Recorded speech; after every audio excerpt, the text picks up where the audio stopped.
Hello, travelers. As I was doing it, I was like, how do I do the intro? I was just, welcome back to another episode of Heated Rivalry.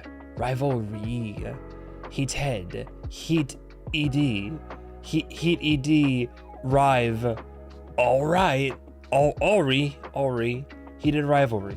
Episode 3, boys, about to get on in. Once we finish this, we'll be halfway through the show already. Fails luck, the white lotus all over again. And boy howdy, thank you guys and gals. Engagement. I recorded the first 2 episodes in a batch, which is both good and bad. And boy, we have some feedback now to go through. Suppose I have just enough time to also peer into episode 2. Talking about his dad. His dad was AFK, probably because he was invading Ukraine right about that time. Zoinks. Lauren says, I love how you were taking notes at the end when they were going at it. Not even joking that that was just chef's kiss. Oh yeah, no, for real. Like, yes, I want my steamy kinky romance to be dissected by one who knows the fine vintages and will compare and contrast the flavor notes later for my viewing pleasure. And also, yeah, I love it when people pick up on those sub-dom vibes. Great thought as always. Can't wait to see what you think of the rest. It's a big thing for me. And I assure you, it's not just me pandering to an audience, but it's because I take media very seriously. I know how to have fun, of course, and I can still enjoy the good, the bad, the weird, and the ugly. But yeah, I mean, people wanted me to watch this show, and I'm not gonna just watch this and like clown on it or make it into a big joke. I'm gonna take it as seriously as any other show that people want me to watch, especially if they say it's a good one. Like, I'm just treating it. It is what it is. It's art. It's media, right? Like, dude, like the amount of strangers or people that I meet where I work, that they learn that I'm big into movies and they'll start talking to me about it. And the disparity between how seriously that I take media and how lackadaisical they are on their approach to it, it's night and day. And even with friends that I have, I think most of my friends are purveyors and enjoyers of art, like most of my friends and close friends. But even then, I still feel like sometimes there's movies that we'll talk about, and then I've got good friends, and they're just like clowning on the movie, or they're just like yuck, he, gorsh, and they're just like joking, and like I'm all up for clowning and joking as well. But sometimes I'm like, am I the only fucking guy here who's taking this seriously right now? Lilu, another great reaction. Thanks so much for taking the time to understand the nuance, because there's a lot. The timelines are important and a little confusing, but not as critical as the character acting. Others have commented where things that were misinterpreted, so I won't go there. If you have the time, I totally recommend doing a rewatch with fresh eyes and without your notes, just to revalidate your assumptions. But I have to say, for your first watch, freaking awesome job picking up on so much. You're by far the most intuitive reactor I've seen. I appreciate that.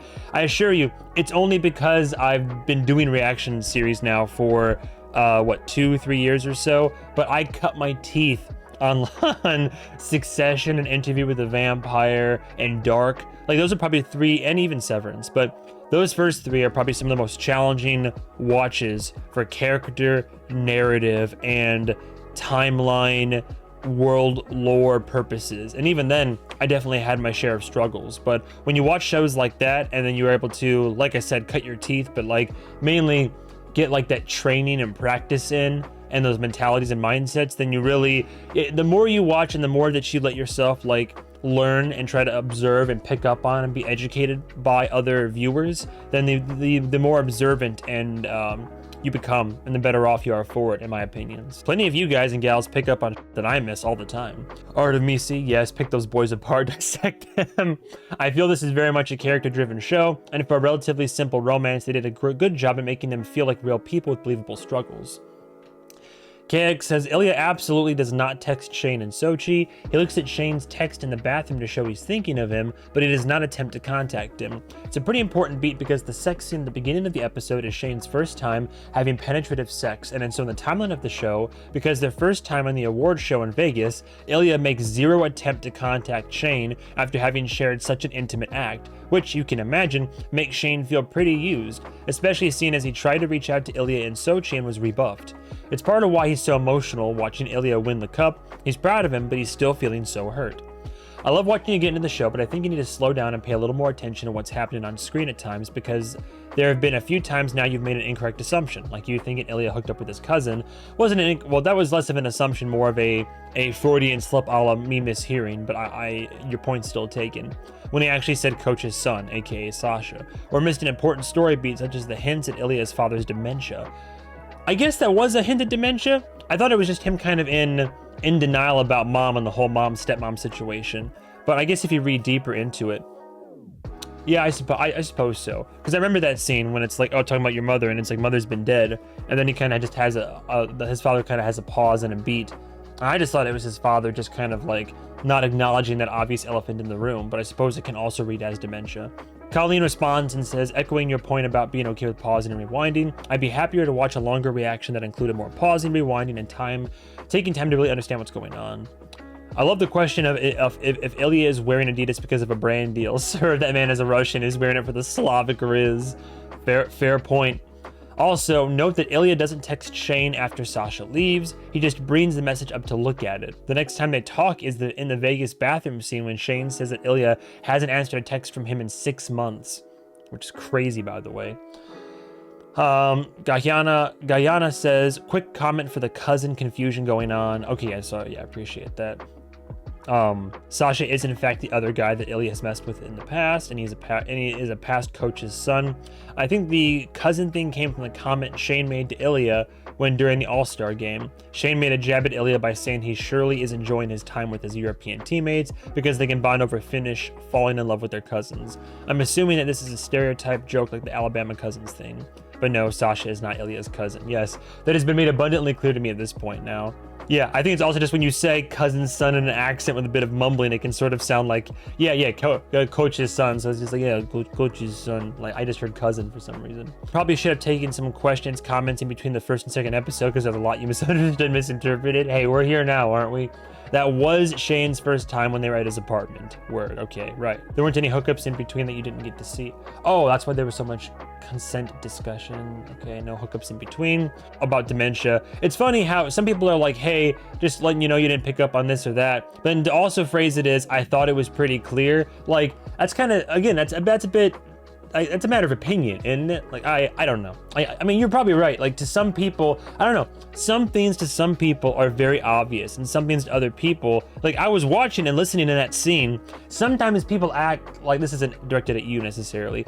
Sometimes people act like when my eyes jot down and up and down to like write notes, that I also am muting my headphones and going la la la la la, and that I'm not like listening to anything on the screen, which is not really the case necessarily. Clearly, yes, I might be missing some stuff here and there, but I think there's just some scenes where it's like, I don't know, maybe I was listening to or looking at the wrong things, but I didn't get a read of dementia in that scene. It's crazy because some people will say, you're so intuitive, you pick up on X, Y, and Z, and other people are like, oh, you missed this? Well, I thought it was kind of obvious, don't you? And I'm like, I guess fucking not, because I don't know, because other people didn't pick up on it, but I don't know. Maybe I was just distracted, but I've been told to not worry as much about notes for a series like this, so I have my notes on deck. I'll be sure to pause more, but I'll try not to be as, I'll try to strike a better balance, basically is what I'm trying to say. First of all, I love how many people I've seen say something like, I can't stand Jimmy Fallon, but good for Hudson Williams for being on the show in the last 24 hours. Yeah, same. I said it once and I do it again. I'll say it again. I can't stand Jimmy Fallon. Hudson Williams in the show. It's just, wow, how did you do that? I mean, it's when you got two guys in a room together. It's just, I mean, was that a little bit weird for you? I mean, is it gonna be a whole thing? Like, are you kind of into it? Or is it just acting? Like, no. At this point, after episode 2, there have been 4 hookups, and we've seen them all. The 2 in the first episode and the 2 in this episode. I think you might benefit from going back and watching the highlights of this episode for yourself, not for us. With that in mind, it changes the way it hits when you realize that the whole opening montage is them texting, but not having sex. And then, once Shane finally says yes, they have a great experience only for Ilya to ghost him for 6 months. Yes, for the first time in years, I clicked on a Jimmy Fallon video. I mean, like, I don't think Fallon's a bad person per se, but just sometimes, like, late night personality hosts, especially Fallon, he can just feel so bleh. I love you picked up on Shane being the more uncomfortable with the public implications of their relationship. Ilya's necklace is a Russian Orthodox cross. Without giving anything away, all you need to know is that it holds a lot of emotional significance for him. I'm sorry, but you spent half the reaction with your eyes down. Agree to disagree. I think that is a wee bit facetious. I mean, granted, if someone wants to do a counter of the entire reaction and see if it actually is 50%, for my now questioning smartass, then I'm calling myself a smartass, by the way. then let's go for it. Speaking of yapping, we've certainly done more than enough of it. So we're gonna hop into episode 3, Hunter. As always, thank you guys and gals so much for watching. I appreciate love and support. If you're watching these on Patreon, thank you so much for that additional layer of love and support. It means the world to me. If you've thought about joining but have not done so already, now's always a good time. You get access to these early. I'm talking days or honestly weeks in advance. Full, uncut, uncensored reactions with HD video accompaniment, plus access to my entire content backlog and library, including all the previous shows I've done analysis for. Also includes Patreon exclusive shows, couples commentary, and on the higher tiers, my live movie watch party commentaries. Very recently, I did one for Prisoners, finally watched that movie, and I had massive technical difficulties. So the audio in that one is an absolute mess, but if you can stand the double audio, then yeah, I love that movie and I'm mad I took so long to watch it, but check out that other content. If you're on YouTube though, that is of course more than enough. I appreciate your love, support, and in some cases it seems patience. I would only ask that you like the video, comment down below for the almighty algorithm gods, and subscribe for more content. We are getting closer and closer to 8K subscribers, and we haven't even finished January yet. So very excited. I firmly believe that we can hit 10K by the end of the year. But without further ado, without further yapping, Hunter. And just so my viewing experience isn't entirely tainted from a visual standpoint, the glasses must unfortunately come off. But let's watch the recap. Unheated rivalry. And where's your boy Rosenov, right? He's hot. A little bit self-conscious. Rosenov didn't hold my record for more than a minute. Nice shooting, Rook. I thought it was Scott Hunter. We got a lot of... What's all this folk... All right, hang on. I'm curious now. There's a flag I'm getting. Not necessarily green or red, but why is all this focus suddenly on Scott Hunter? I guess he's been like prevalent last 2 episodes. He's just always been there in somewhere on the team. We're not like friends or anything.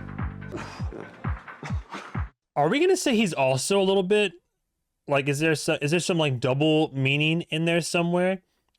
No, I'm sure someone else grabbed him. I don't mean to say your boy. And just like, just little bits here. Is there gonna be some like, there's actually been some like, he's been hinting at something? I don't know. Anyway, let's hop on in. I will make a better habit of pausing during notes and paying a special attention to the facial cues and characters and such. Do you not find it weird that we're in a beach town in Russia in February talking about getting ice cream? Winter Olympics, baby. Oh, we flashed back? Oh, yeah. Oh, we flashed back. Boys. Hey, so tonight we can do the men's short form figure skating, or? Oh yeah, man. Show up for any dude who's that brave. What do you mean? I'm assuming your buddy might be gay. What, because he's in figure skating? Russia is not safe for folks like that. But again, it also there's a connotation there, like kind of negatively so, but like, what, so because bro's a figure skater, you assume that he's already like, that he's what, flaming out there on the ice? Like, ooh, talk about the soundtrack. We're shifting focus. Okay, we're going to Scott now. Scott Hunter. It's your one-stop hockey shop. Oh, okay, interesting. Hunter. 70 points last season. We really are shifting focus. And those are his words. Damn. His passes aren't connecting. He's barely skating. Team USA captain at the Olympics in Russia. So for the Olympics, he was team captain. It's just for my own sake right here. But because I'm sure there'll be a lot of information. Forgive me as well if I miss, like, there's a lot of information being presented. So if I ever miss anything, or if I need to like go back and like, I appreciate the friendly reminders, what I'm saying. So, but yeah, we're shifting focus. Okay.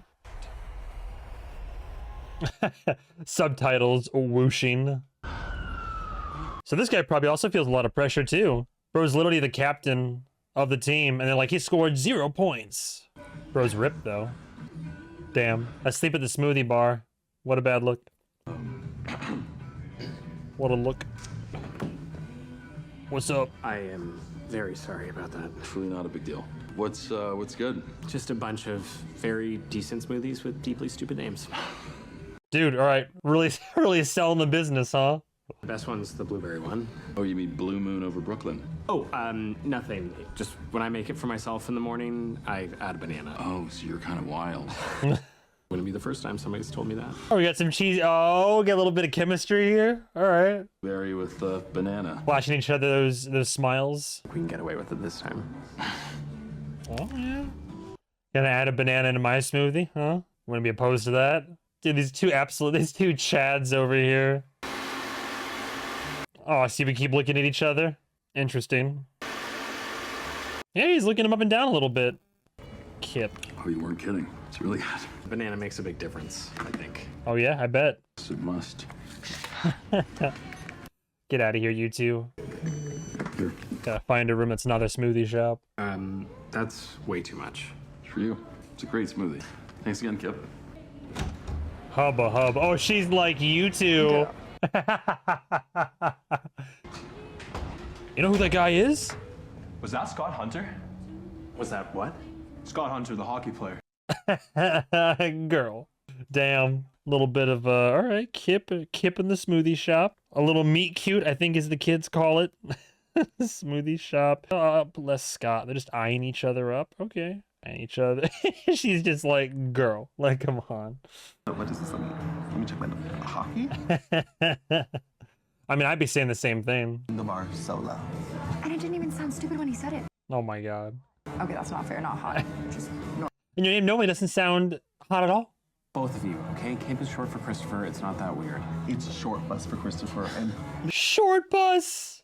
Does anybody actually wait? Hang on. I know Christophers go by Chris, but like how many? All right, this might be another thing where it's like, MovieMan, you idiot, you don't know what you're talking about. How I've never heard anybody in my life that it's named Christopher go by Kip, by the way. But please let me know if you have or know anyone who does. another round. Thank you, Kyle. thank you, Kyle. Oh, it's an ongoing bit, huh? Thank you, Kyle. A rare goal. It was that smoothie. He was emboldened. I mean, he's definitely not gay, but... Well, getting those vibes then, possibly. Scored a hat trick last night.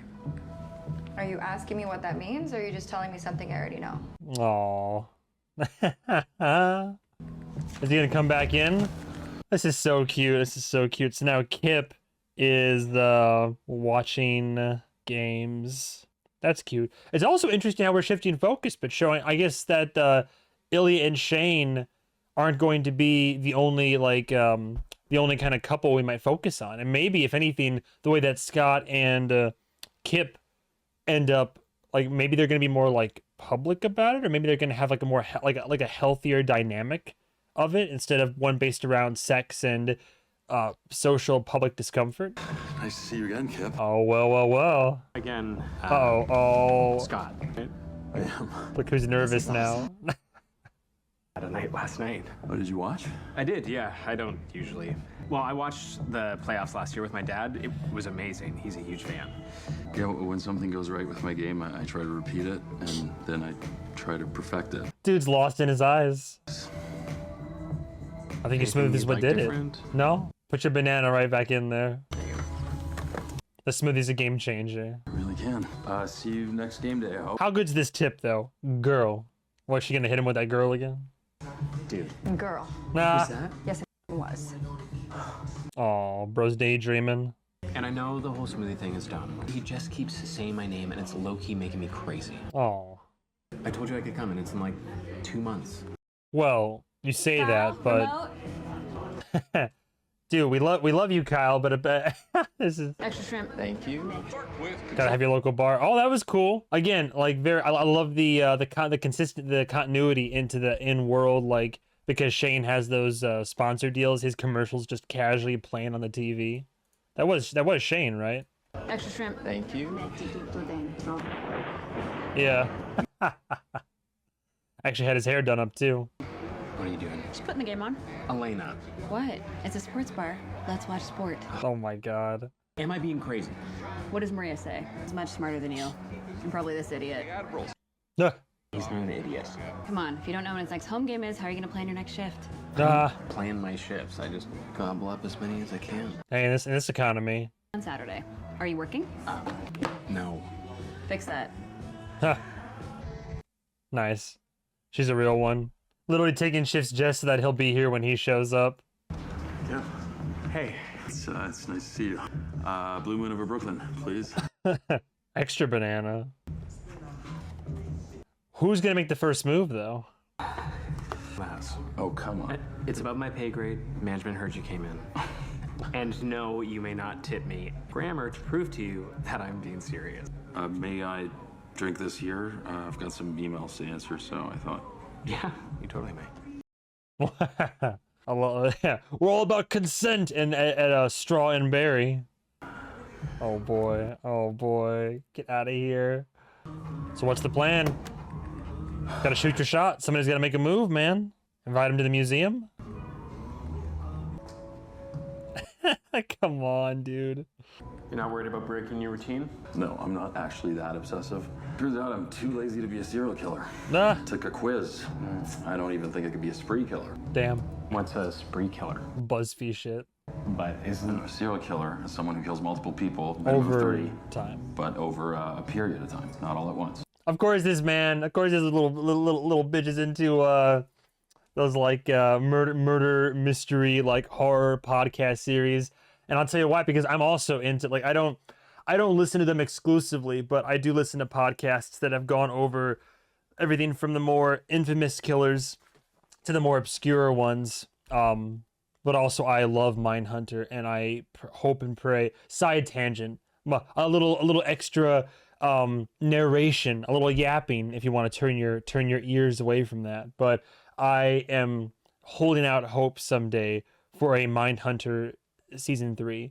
It's never been officially canceled, and there have been talks recently that if not a season 3, we're at least gonna get like 3 movies to wrap up the story. So I can still hope and I'll still dream, but Mindhunter is one of the best things that Netflix ever put out. I read a lot of murder books. Thank you, David Fincher. And yeah, serial killers make me feel not obsessive, which is a relief. That makes sense, honestly. Possibly off the record, yes, maybe. Our killers. No, I swear, barely had 2 concussions. Yeah, which is a funny little reference right there, because more often than not, when you look into the history of these, I don't want to say prolific, but these serial killers or spree killers or whoever, there's almost always some type of like traumatic childhood head injury. So it's fun. It's a funny little reference to be like, yeah, I've listened to all those, I've read those murder books and all that. I guess podcasts weren't as prevalent back in the day. Well, if we're only 4 months away from, we said we were in 2014, February 2014. So I mean, I guess podcasts were going on, but I think compared to how they are now, maybe the podcasting was in its infancy. But the murder books would still make sense. People are writing about them. So what? No left sock, right sock, stop shaving, no sex. But that's not CTE stuff. That's just science. Super comforting. Listen, I know you're more of an art guy, so it's not like I expect you to get the ins and outs of science. Oh, little jabby jab. Stop shaving thing. I mean, you all look like hot lumberjacks by the end of May. You good? Did I overstep? Do you want to come to my game tonight? Oh. I have 2 seats. No one's taking them. So, I mean, if you want. Yeah. You and what's her name? Super happy to do it. You sure? Oh yeah, I'm sure. I'm sure. Just bring your smoothie, extra banana. Oh, that's cool. I knew he'd bring his friend. Nice. These are better than my company seats. They're his. Your first date, but I think I'm into this. You're with a girl and he's at Oh my work. God! Shut up, Elena. She wasn't to me. That was. He just nodded at you. Okay. Get out of here. You keep eating your shit popcorn. Look, he keeps looking at you. Get out of here. Wait, but for fuck's sake. Get out of here. Nice. I love you. I love you. I love you. Hey, Hunter! Too bad you can't play at home every night, right? More fun if you're there. Oh, not me just realizing that, okay, yeah, 3rd episode's called Hunter. Hope next time we play, you decide to show up. Damn. Cheap. True. Throws off his game. Starting to sound like him. Oh. What? Starting to sound like Ilya. You heard me, Honda. Supposed to mean. Well, there's something. Oh. Do you think, interesting, how there's so much to that transaction right there, but I'm so curious now. So if we're assuming that Hunter is also maybe at the very least a little, and you know him and Kip are flirt. So we assume that Hunter does swing that way, right? And that he's at the very least bi. Then he picks up on the usual signs and probably has more finely tuned gaydar than I do for sure. But does that mean that the dynamic between Ilya and Shane is more obvious to him?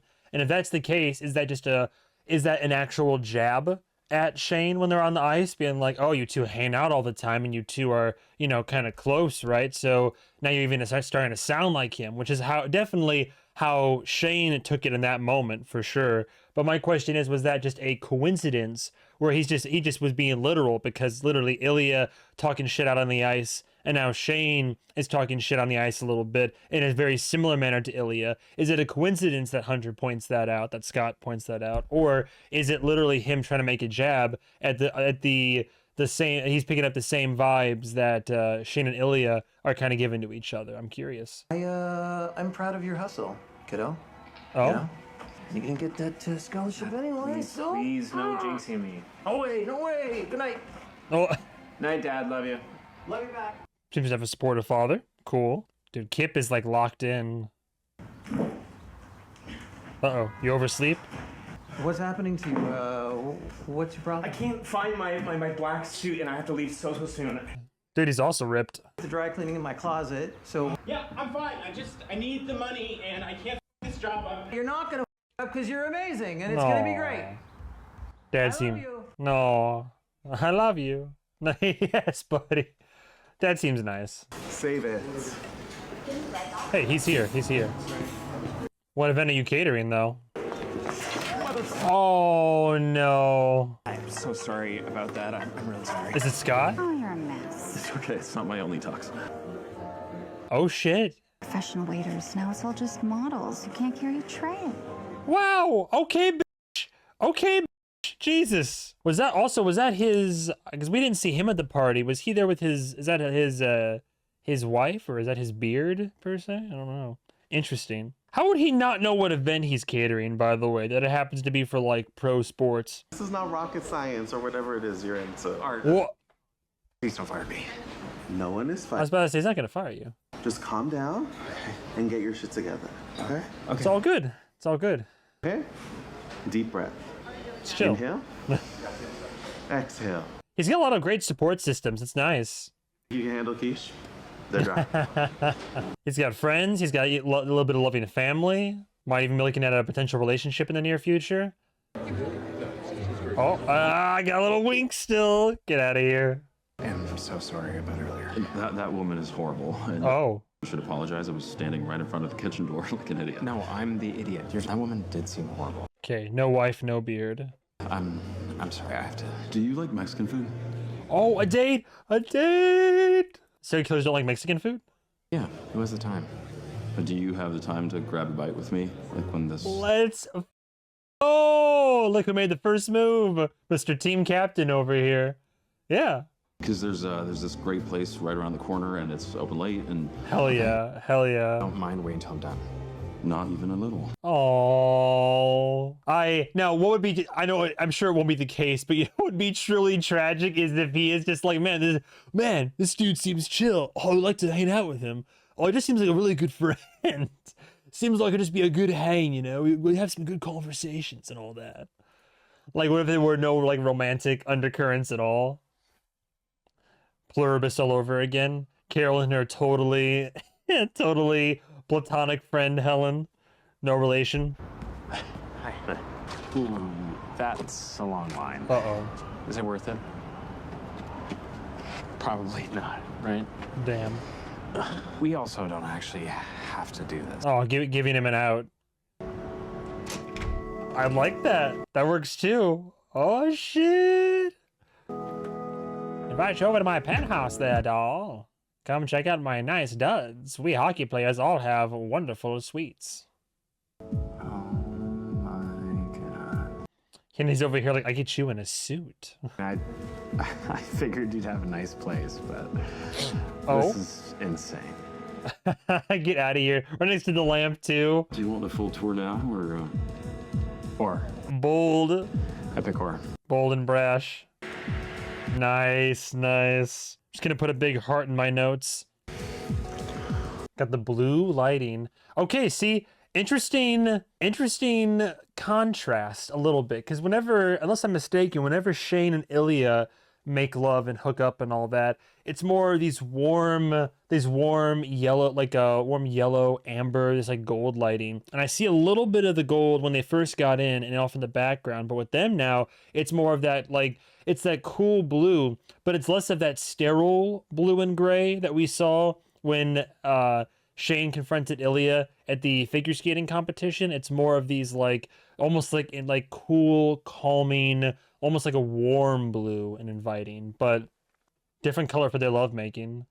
And I assume these two are probably both experienced, but again, the soundtrack's a vibe. Glad somebody pointed it out. Wow, you are so beautiful. Aww. Kip, you might have found the one here. I tell you what, there. So into you. Aww. So into you. Oh, you're so obsessed with me. I knew you'd need me there to be your unwilling audience when you lose your marbles in Act 3. Yeah. Consent is king. All pro hockey players exercise consent in the bedroom. Oh, now we have the gold lighting again. Well, out of the bedroom we have the gold lighting. What are you doing? The warmer tones. Oh, now no, it's back in the bedroom. And I just thought since you have your game tomorrow and, you know. Come back to bed, Pookie Bear. Can you stay? Oh. Yeah. We can cuddle? Then stay, please. That's sweet. Now, are we going to have an actual like relationship develop from this? That's the question. And then how, I'm curious to see how either similarly that Mr. Scott Hunter is going to handle this relationship. He's making him a smoothie. Fuck off.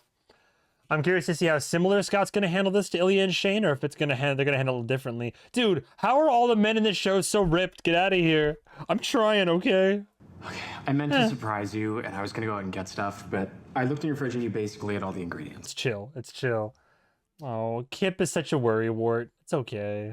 I'm not working today, but you still have your game that you probably still want you. Oh my. Yo, all right. Aw. See, you never see this shit as much in media. Look at this. Can I you? Absolutely. Hell yeah. Oh, this is the night, such a wonderful night. Little pre-workout, post-workout smoothie, huh? So, I should probably go. Unless you want to hang out. What if you didn't? Go? Like ever? All that serial killer talk was you warning me, wasn't it? You'll be one of my spirit wives. I'll bury your head outside my mother's window. I'm gonna say a bunch of things, okay? No, I'm too intense. Everyone tells me that, but I can't help it. No, communication is good. Also, it's like, all right, hard words and some soft words. Hard words first. But yeah, no, communicate. I love communication, no matter how blunt it may be. So hit me with it. Be too intense? Can I be too intense? Yeah, I never do this. Never brought anyone back here. Like ever. Wow. Yeah, my life is complicated. Yeah, I get that. And I can't, Uh-oh. come out, like, not right now. I see. Okay. Too many people depend on me for too much, and it would just never f***ing up. Damn. And so I just thought I would wait, I guess. Hockey was over, and maybe I could fade away better. But, yeah. Dude has his career trajectory all planned out, but you're different? It's just... Oh. You change things. Why are you so bad? So bad. I'm willing to change my life plans? You really know me, so why would you even consider something that's probably f***ed up? Like, I know I'm f***ed up, I get it. I'm not pretending I'm not, but I really, really like you. I want you to stay. So I'm asking for what I want. Good for you. But how's that gonna work? I want you to be here when I get back from practice later, and I want you to be here when I come home from my game tonight. I want you more than I've wanted anything in a long time. Aww.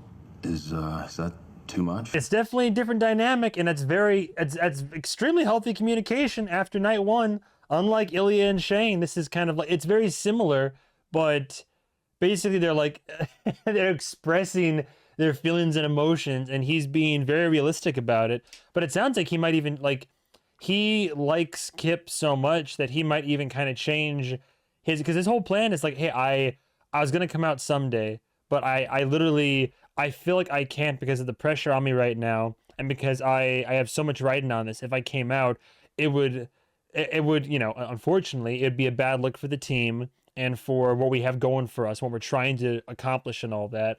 His plan was literally just to do his hockey thing until he would eventually, like so many athletes do, just fade into obscurity out of being in the spotlight, and then from that point come out and live his life. But Kip, the feelings he has, the emotional connection he has with Kip is so strong that not only does he, well, there's good and bad to this. The good could be that this might even shake up his life plans, and he might even say, I had a plan, but you're worth foregoing elements of that plan, because unlike hockey and this championship and all this, you are what I want. Like, I mean, the hockey thing's nice and all, but this is what I want, is that I want you. And he might actually change things up. The possible downside of this is him saying, I want you here when I come back from practice and the game. I want you to stick around and stay. But I'm worried it's like, oh, is this going to be kind of like a gilded cage situation? And I sincerely hope not. And I can't see Scott, who likes Kip so much, putting him through something like that. So I'm more inclined to believe the former. Do say something, though. Dude, even I keep looking at this guy's muscles. Jesus. It's Hollywood, baby. Is that my ticket to fame? I just gotta get ripped. I think I'd love to be here when you get back. I don't think you're too lazy to be a serial killer. We keep coming back to this serial killer bit. I get the running joke, but it's like, plot twist, what he actually is. One of them is. Oh, we got the slutty little glasses, do we? Oh my god, what is this obsession with like modern media as of late, and these slutty little glasses? See, now we're, again, like I said, now we're seeing a homosexual relationship, but one with actually like healthy, like it's still, there's still consent and there's still similarities and a craving for each other, that lust and that infatuation, and definitely some emotional connections, but one that's arguably healthier than what Ilya and Shane have going on, at least in terms of like communication and emotional vulnerability. Practice was nice and all, but I was just thinking about you the whole time. Yes, I sent in the applications. With Elena, Dad. I'm staying with Elena. Uh-huh. She left to work. I get to sleep in an extra hour. Dad, no, I'm just watching the game. No. Yes, with Oh my god. I saw you 3 days ago. Single since forever. Overworked like she has 2 wicked stepsisters. Then she gets a man and vanishes. Nah. Please, Kyle. Oh. Please, Kyle. Thank you, Kyle. Oh, I don't have a boyfriend. All right. Methinks the lady doth protest too much. Hi there. Oh my god. Yeah. Morning, Scott. Extra banana. Extra banana. Yeah, we knew it. Oh boy. Pretty sure they have smoothies in other cities. Or you can come with me and make these smoothies. Nothing's happening. He's just flirting with me or whatever, I think. Why are you downplaying it so much now? Oh, well, you know, he's probably keeping it secret because he knows that, like, Scott still can't come out, so it's still kind of a secret, similar to what Shane and Ilya are doing. Again, a shame that we have to keep it like this, kind of in the, like, in that, like, romantic, like, slash political, so, well, really, sorry.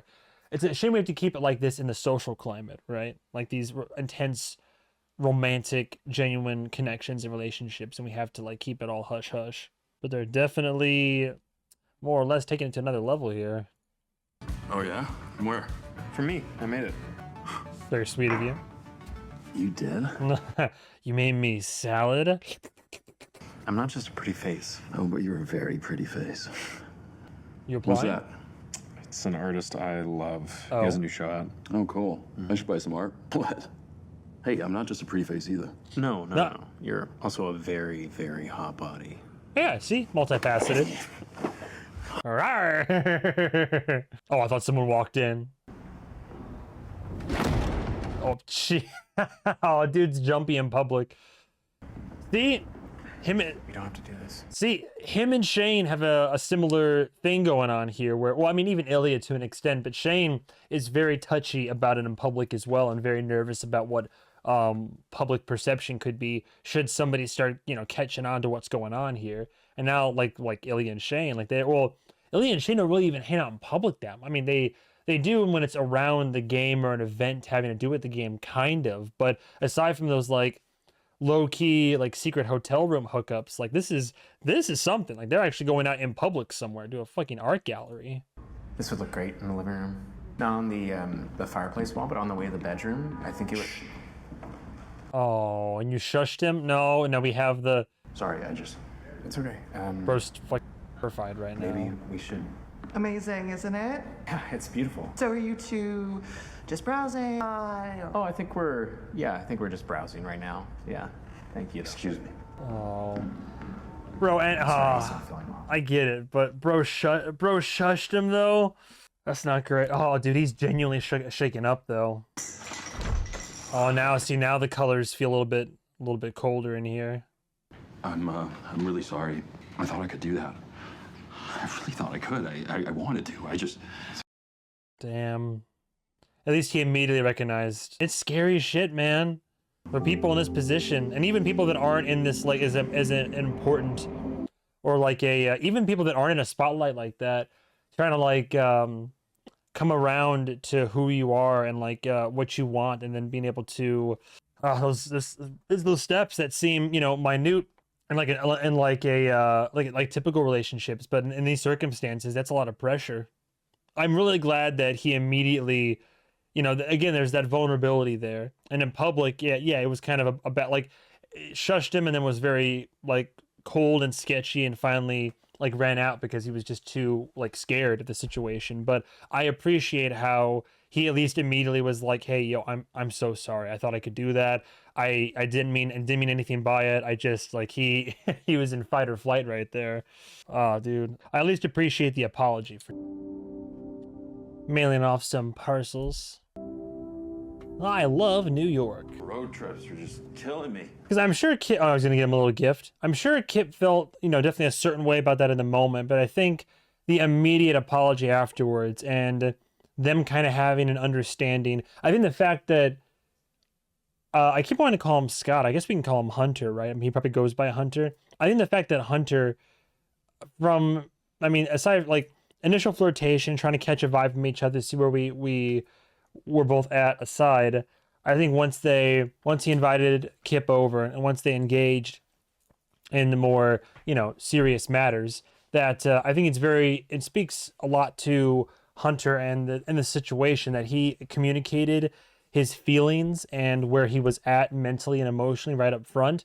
I think that goes a long way to how each of them then kind of handle these different facets of their relationship, including that little public social faux pas and Hunter's fears. Like, again, unlike what Shane and Ilya are doing, which is just flirting and having this like romantic, this like physical sexual entanglement with some romantic undertones that like romantic ones that are kind of like there's an undercurrent of something there, but neither of them are truly putting it to words and communicating or expressing their emotions and feelings properly and setting expectations or anything of that nature. Not as effectively as these two are, which is, yeah, it's just I think it says a lot, and that probably explains why Kip is more willing.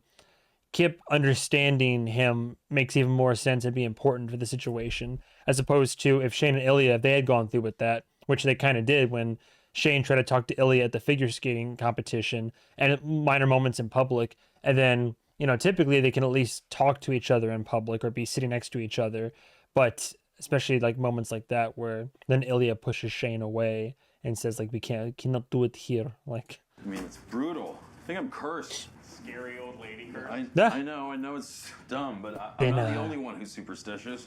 If I got my smoothies from some other guy? Maybe.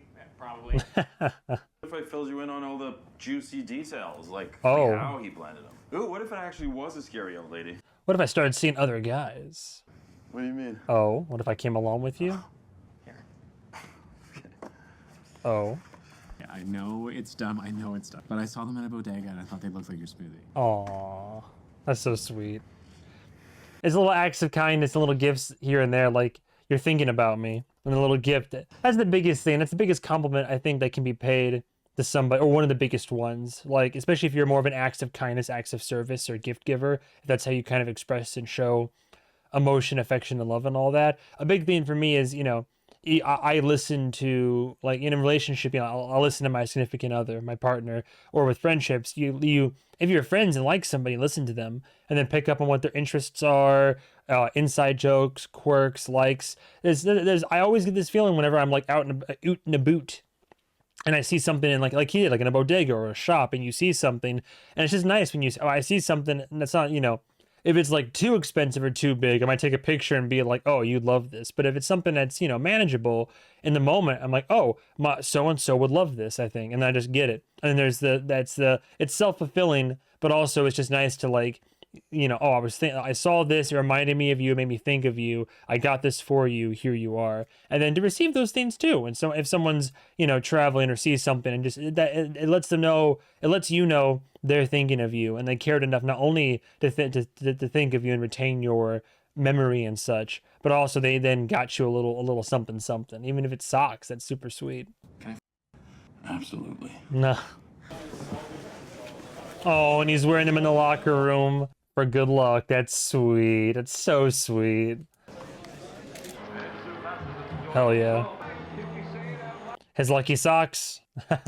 It's all because of you, dude. Got him in the right mindset. Uh-oh. Excuse? What? Say it out loud. Bro. Say what? I want to hear you say it. It's not... Here's what I know. Helena. Shut up. You're in love with him. I'm not in love with him. Uh-huh. Have you at least told your dad? Hmm. How long now? Oh, baby. Ah. Obviously, I'm not going to tell anyone, but... He can't come out right now, okay? He really wants to. I'm glad he's at least finally telling his best friend. Honestly. What's the plan, babe? I don't know. What does your dad think? Some married guy, probably. Well, Kind of wish you were. Please be happy for me. of course she is, but she's also worried. I can't wait to see you in a tux tomorrow night. I only care that you're handsome. You God's gonna be there tomorrow night, too. Oh, I know. And you better be ready for me. The defense may rise. Cross-examination may begin. The best friend grilling the potential lover. Honestly, though, it's like a rite of passage, if I'm being frank. Like, because I, especially with my partner now, we've been together for, and this happened with other partners in the past, but especially with my current partner, you know, her and I have been together for, we just hit 2 years this last September. Like, officially 2 years. We were dating for a few months prior, and we've technically known each other for many years before that. But it's almost a rite of passage because she has more family than I do, or at least like closer, like a closer family. But for the family to give you a hard time, including her dad in the best way possible, but then also her friends, for her friends to, like, you know, either give me shit or, you know, like, no one's really grilled me so far. I think luckily I guess I don't have any major red flags, knock on wood, but just for I don't know, like normally I know some guys get the interrogation or like the talk or something like that, but it's more like just light or ribbing or what have you. And I'm a professional shit talker with friends. Like I firmly believe in, you know, if what gives me the right to dish it if I can't take it. And there's some friends I have, some close ones that I take so much shit from, but I know in my mind it's like an expression of love, because I know that, like, I love them, they're close to me, they love me, and they're close to me. So that means we can just be uncensored and open around each other. And that means also just taking the piss out of one another, which happens all the time. So yeah, I'm down for the Elena cross-examination. Can we see you tomorrow? There's a little surprise for you in the closet. Oh, my good luck charm. Melty face. Not gonna respond, Kip? Oh. Oh, he's gonna go straight there. Probably got a lot in his mind. Oh. My God, you're not dead. No, I'm alive. Well, that is a relief. I didn't want to have to call them more. You know, I miss you. Miss you too, Dad. All right. Yeah. You gonna be making an appearance here at some point in the near future, or? Yeah. How's work? Well, work is fine. You know, Barry's being a pain in my ass, but... Well, Barry's... Who taught you to talk like that? No. You did. You taught me to talk like that. Oh. And, his dad's adorable. All right. Kip, if there was something in the mail, I would not have forgotten about it. Don't worry about that. Okay. Look, I'm not gonna keep you. I love you. All right. Is it acceptance into a university, or is it an application for like an art project or an art? There, I said it. Oh my god. Sorry, it's such a struggle. I think it was for college, if I recall correctly. Nothing in the mail yet. What was in the closet though? He's chilling back at the condo. And then how long? I mean, I wouldn't call it a gilded cage, but he's just kind of waiting around the condo until his lover returns, which also isn't great. If only they could travel together. Oh, now he's going to the closet. What is it? A suit? Is it? Oh, what is it? How emotional is it, huh? What did he leave for him? Because he got him socks with the bananas on it, which ties into the blueberry. Oh, is it the painting? Oh, it is a suit for my man. My man. Oh, a tuxedo for my man. Stop it. Oh, is he gonna come out? Like to the? Oh, it's for the You need to event. chill out. It's for the actual meetup. I see. That's cute. At a, I mean, what was it, just for dinner? They're kind of like it's like a. I forget. I know they just mentioned what it was, but. Can I have some of yours? Bro's nervous. Hey, she's mighty attractive herself. I think we might even get some home ice advantage. Well, if this guy keeps playing the way he has been, maybe. Okay. I think we just found agreement with the team. We just click now. What is this click? You know your parents would be so proud of you, right? Mom especially. She would have just been thrilled. Are they dead? Thanks, Tom. I'm hearing past tense. Yeah. Scott's parents dead? Okay. Yeah. I'm pretty sure, because he had past tense in his verbiage. Christopher, when he's all dressed up. Nice to meet you, Elena. I'm Scott. Pleasure, Scott. You look beautiful. You both do. Yeah, we both clean up pretty well. Oh boy. Little bit of tension. Hey, if I go get more drinks, do you promise to start talking, Christopher? Great. Another beer, Scott? Elena just trying to keep it going. Oh lord. Now they're both nervous. Looking forward to the after party, honestly. I'm sure Kip is a little bit out of his element here, though. And thanks. Not really used to social engagements of this magnitude. Okay. Nervous, dude. Elena knows, and I'm sorry. Kind of got that. It's okay. Discreet, right? Yeah, totally. I guess I had to tell someone. It's okay. Really. Okay. This is so weird. Can't keep it a secret forever. Before you dance with me. Oh. Pardon? I want to dance. I want to give you the talk. Elena's a killer. She is a killer. Possibly say no. She a more of a spree killer kind of gal, or? What are your intentions with Mike? Yeah, there we go. He's crazy about you. I'm crazy about him too. Are you miserable too? No. What do you mean? Nobody wants to be kept a secret. Yeah. Tell him. Eyes on me, handsome. I'm doing my best. Real talk. He's so in love with you that he'll put up with it. But it's killing him. Gotta face that reality, dude. You don't want to hurt the ones you love, right? I'm not saying any of this to be mean. I'm really not. And you seem great, but he's great too. Oh, we're gonna have to secret back alley pickups too. He deserves the best. Just like Ilya and Shane. Out the stairwell, back exit. Good for Elena though. Good for her to. Yeah, I know. Like it was firm but polite, indeed. It's tricky, man. It's tricky trying to navigate the social climate of what the implications of what that would be. But you gotta, we have to free each other's hearts. But we have to, I mean, it's good they're communicating and they're both aware of the situation and all that, and they are like doing sweet things for each other and acts of kindness and professing love for each other. But it won't be sustainable in terms of a genuine, authentic relationship. And then if he comes out as well, it's gonna, I hate to say it, but it could ruin things. I mean, in both cases, in both of these relationships that we've been presented with 3 episodes in, like this can be some true, I don't know. I don't know, would the team stand with them in solidarity? Oh, see, you both deserve happiness. You both deserve sunshine. It's tricky, man. It's my birthday on Sunday. Would they get the support, theoretically? Already got the keter lined up. Probably not. And turf, because we're not choosing. You know the Kingfisher? It's the bar I told you about where I watch all your games. You want to come with me? Friends are throw me just like a little party there. It's not even really a party, it's just hanging out or whatever. Did you get accepted or something? It's a gay bar. It's not a club, it's just a bar. It's honestly more of a hockey bar now, thanks to me. And he keeps, oh, he's gonna say no, but he keeps, he breaks my heart in a very sweet way. Because the way that he always, it's like, you know, a little bit of self-deprecation, but it's mostly the way that he downplays things. Where it's like anytime that he's like, oh, I like you, but you probably don't like me. And they're throwing me a party, but it's not really, it's more of just a little get together and all this. And I saw this and I know it's stupid, you probably won't like it, but I thought you liked this little get. Like, it breaks my heart a little bit. Kip's an absolute sweetheart. And it's just, but he's constantly downplaying his actions and his emotions and the situation. And, you know, communicating like how he feels for the most part, but not enough. Because like Elena said, Elena can't like reads him like a book. They're very obviously close, best friends and all of this. But Elena's like, no, he would never tell you. He loves you too much. He would never tell you. But the situation he's in right now, he's miserable because he loves you and he feels like he's like a secret being kept in the ivory tower over here. And this isn't sustainable. And he deserves to be happy because I know that I'm asking on his behalf for him because he wouldn't do it because he's too sweet, he's too pure about it, and you both deserve happiness as well.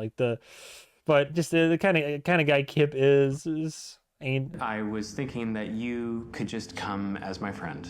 I mean, Maria knows, my friend Sean knows. They know that you buy smoothies from me. And him trying to like reassure Scott that he's keeping the secret. Oh, damn, man, the disappointment. I wish I could. I want to. I want to tell everyone. I want people to know you're mine, that I love you. I love you too. Soon, maybe. In a few years. Oh, soon, a few years. I know how it sounds, but it'll go by quickly. I promise.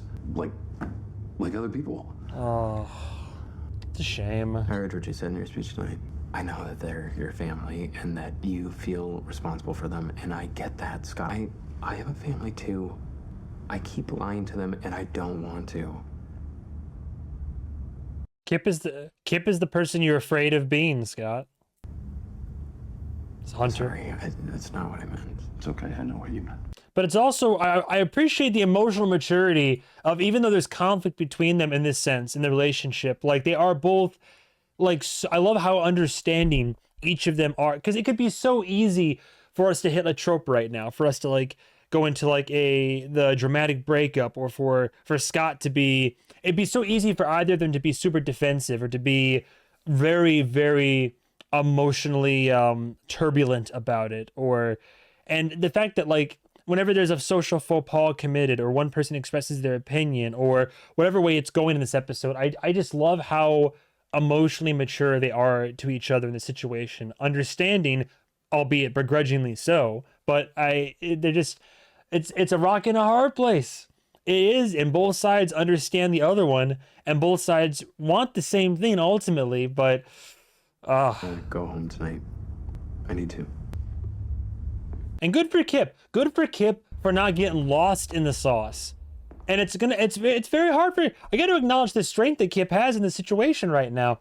Kip loves this man, and Scott loves Kip too, but Kip is willing and ready to go all in on this. But the trick with that is that Scott would like to, but feels like he can't. And in some ways, I mean, depending on how you feel about the situation, perhaps you truly can't. But the fact that Kip is able to take a step back from the situation, both in his own mind, with Elena's help as well, and just him genuinely trying to look into his own perspective. He's like, gets a call from his dad. His dad, in the friendliest way possible, is like, yeah, I haven't seen you in a while. Miss you. Hope you come around sometime.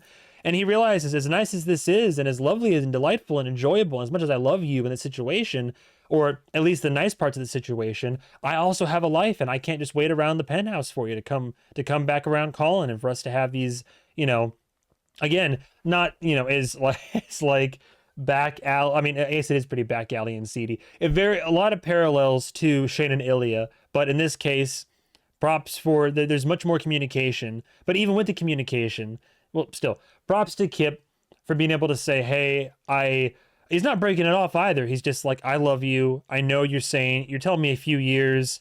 I'll see you again, but I got to see my family right now. And I got my own life and my dad. And I know you got to keep it a secret and don't have as many ties, as many things tying. Like Scott has the, you know, the sport and the team and the games, and there's pressure from the league and all that, but he doesn't have as much in the way of family or friends to not only ground him, but also to kind of like, yeah, bring him back to reality that Kip does. So respect for Kip for being able to, in the healthiest way possible, kind of take a little step back and be like, hey, I have other things in life too. I have my own priorities. Thank you for coming. For those of you who... Oh, his speech. Feel free to ignore my sob story and go straight to the bar. Here's the short version. My parents were both junior hockey coaches, and they were hit by a drunk driver when I was 12 years old. Mercifully for them, they died instantly. Mercifully for me, the St. Thomas scholarships exist. I didn't have anybody else to help me. Damn. Had a lot of memories, a love of hockey, and a huge hole in my heart. St. Thomas filled it with hope. Hope of a new family. Oh, so it was a benefit dinner. Things weren't always easy. You know, they never are for anybody. In hockey, I found what I was missing. First at my high school, then later at college, and now here with the Admirals. The family I craved, the family that I needed, hockey gave it to me. And St. Thomas gave me hockey. I want to thank you all for being here tonight, supporting this cause, because it's not just a scholarship. It's everything that comes with it. It's everything. Everything including Kip. Gotta make that, it's a balancing act. Yeah. It's everything, buddy. Are you happy? Oh? Son, returned home. Nah. Look, I gotta send the mail here for a certain someone, and it's pretty heavy. Oh? Are you gonna come out to your dad? Well, I'm sure he made an offhanded joke earlier about, oh, dude, I want to go back home to dad and get like the reassurance. Because he said he probably thinks that I'm like having sex with some married guy, so I think his dad already knows. Hey, my boy. Oh. Come here. What's up?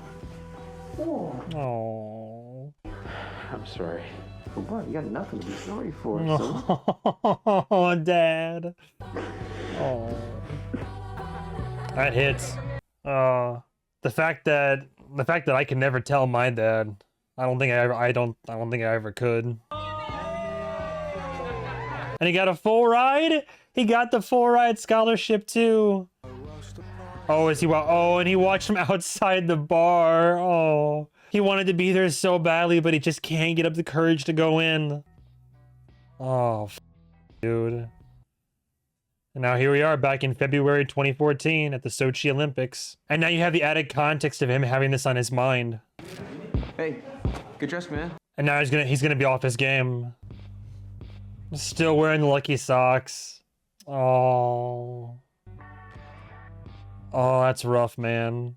Also, it's a very little thing, but a funny parallel between the little feetsy exchange of Shane and Ilya and now the banana socks with Scott. And to go into it further in the when I was saying, it's not that like, because like I don't know, I still question my sexuality like a lot these years, and I definitely don't think that I'm strictly straight in to the traditional sense, and I think people have probably gotten a read on that on occasion. At the very least, I'm aggressively comfortable with my sexuality to the point where I'm more comfortable with kind of like feminine traits than I am masculine traits. Like I don't know what it is. Like I don't know.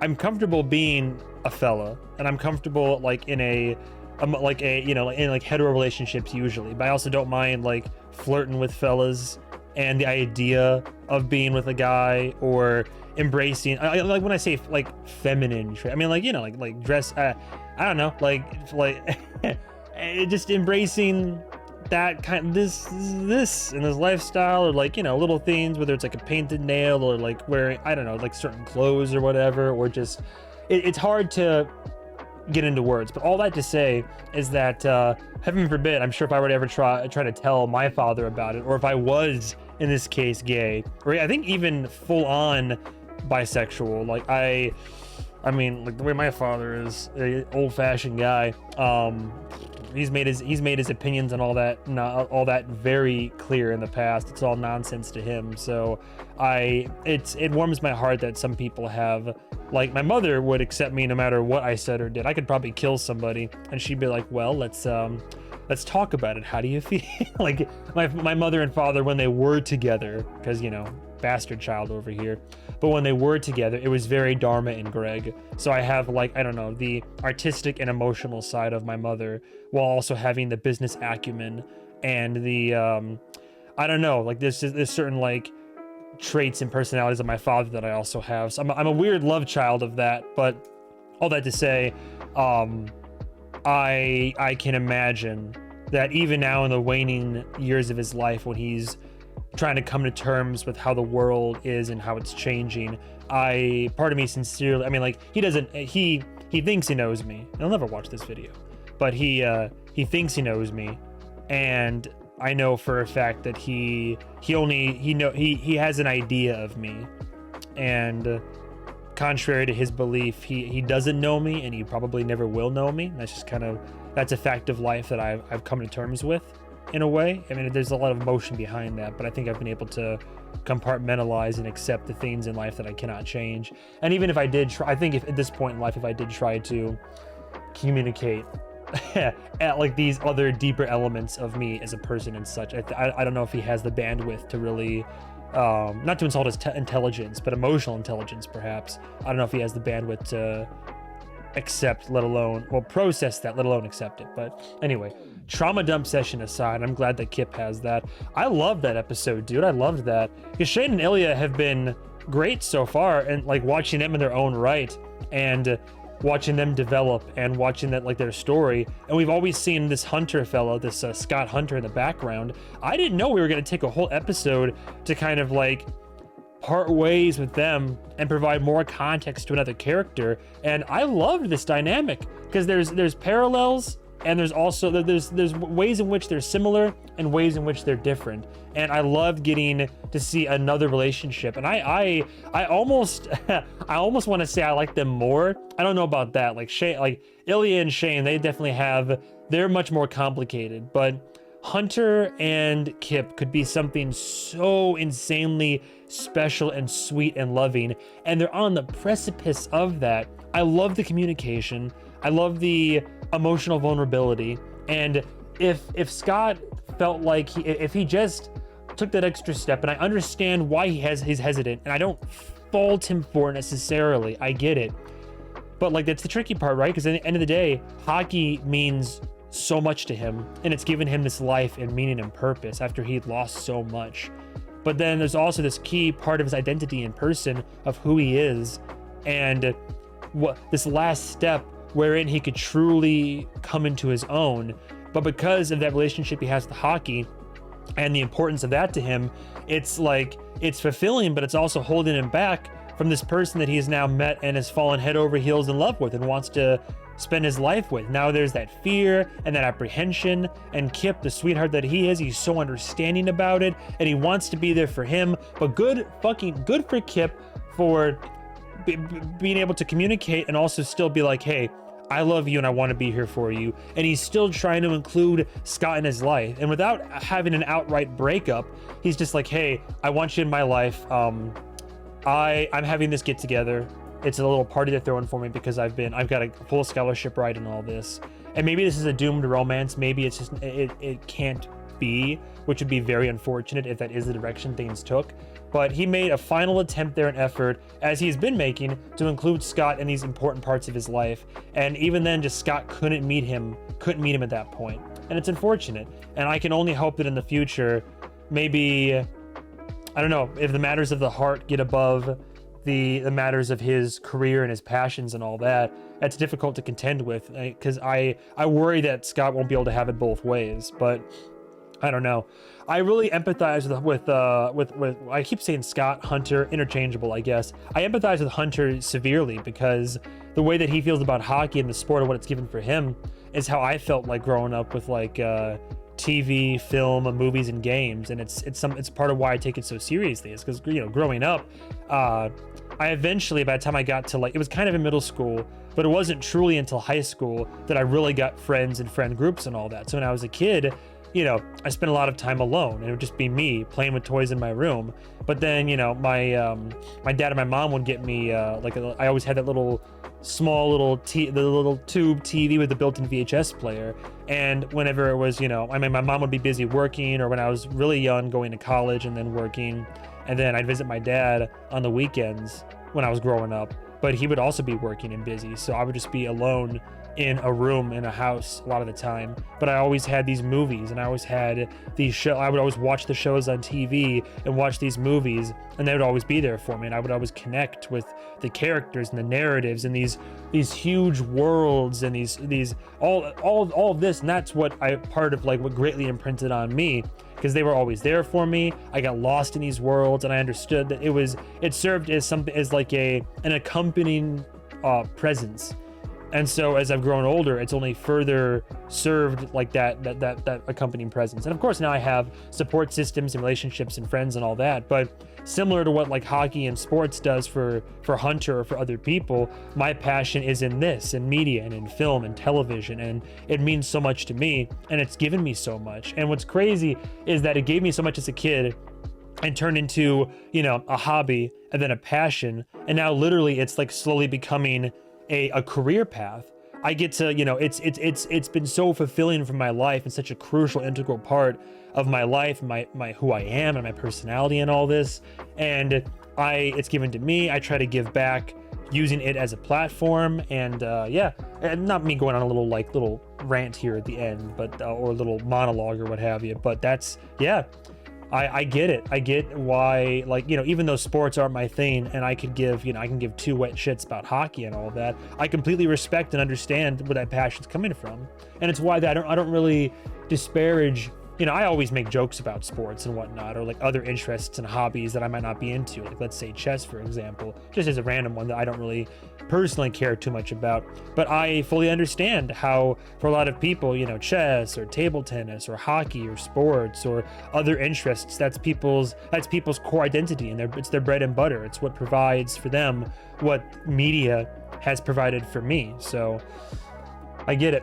But yeah, I love that episode, dude. That was what a way to in 49 minutes you introduced me to a new character that I now care so much about and develop him so well, and these performances that are given. And then even Scott, like, you know, Scott always seemed like a fine guy in the background of the first two episodes, but now to have this added context of like now not only like how important Scott is in his own right, but I like episodes like this that remind you that like the whole world, even for the sake of the show, doesn't revolve strictly around Shane and Ilya, but to like show that there's other complicated relationships out there, but even like healthier ones in a way. Granted, still shielded from the public eye, but healthy in its own right of at least how they communicate and how they treat each other.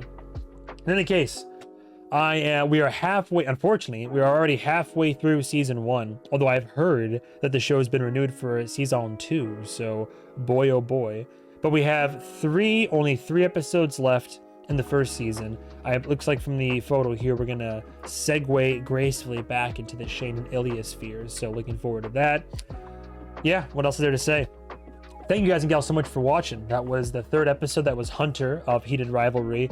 That episode, oddly enough, has endeared me even more so to the show. But I love, I ship the Hunter and Kip relationship, and I mean, I also would like to ship Shane and Ilya, but these boys need to communicate more. And then both sets of boys, like it's unfortunate how we live in a society and a world where it's difficult for people to like live their authentic, true selves, and to be able to come out and just like not only live with each other in harmony and such, but the fact that like also if they came out, it could hurt other people in a fucked up way, but also like and then it's their own, even there's their own safety to consider as well, because like then, you know, you just have the lower dregs of society, humanity, that would then kind of come for their throats in a way. And it would just it's unfortunate that like trying to live your authentic self can destabilize elements of your life so severely. And so I get why all four of these boys. I think Kip is probably scared the least amount, although I'm sure he also shares in discrimination in his own sense for being his true self. But I'm sure for a lot of these boys, that's why that fear exists, and it's unfortunate that there has to be all this apprehension around it. But I get it. Anyway, that's all there is for that. Let me know if I missed anything in this episode. But no, I appreciate all the love and support for this series. I now have at least 2 editors on payroll, luckily. So I'm starting to give more content out. And with the influx of Patreon members, I should be able to afford, if I'm lucky, I might be able to even have a 3rd editor if I play my cards right. So I got to be very careful. I can't overspend too much, but you know, fingers crossed, knock on wood, I'll be able to have content coming out expediently going forward, especially for like new series that come out, or me trying to get more videos out for old series that I'm doing as well. But ideally, like once a week, I'd be able to have 3 or 4 episodes out once a week, each for like their own respective show, and then have a minimum of like 1 of each episode each week at least. But again, spinning plates, right? Balancing a lot. I want to make everybody happy and myself happy. So it's trying to read the room and put out there what's popular and well received